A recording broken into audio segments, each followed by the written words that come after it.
Сегодня мы проводим некий Это Марсель. Привет, Марсель. Привет. Сегодня мы с командой проводим маленький социальный эксперимент. И для этого мы накрасим тебе ногти. Как ты думаешь? Твоя реакция? Хорошо.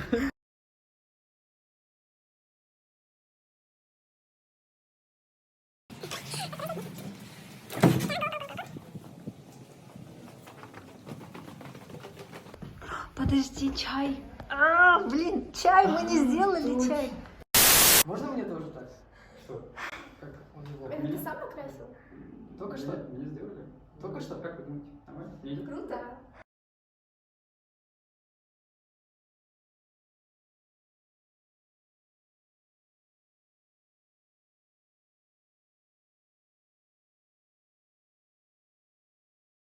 Крашеные ногти.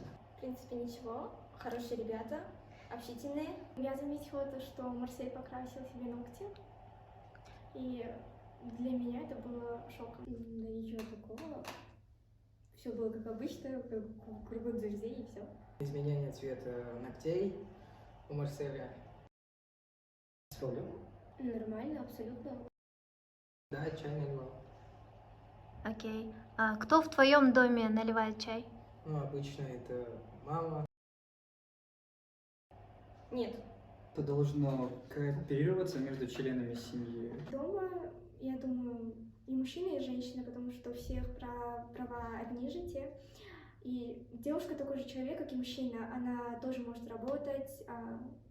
Мужчина тоже может убираться, у него есть руки, ноги, все есть.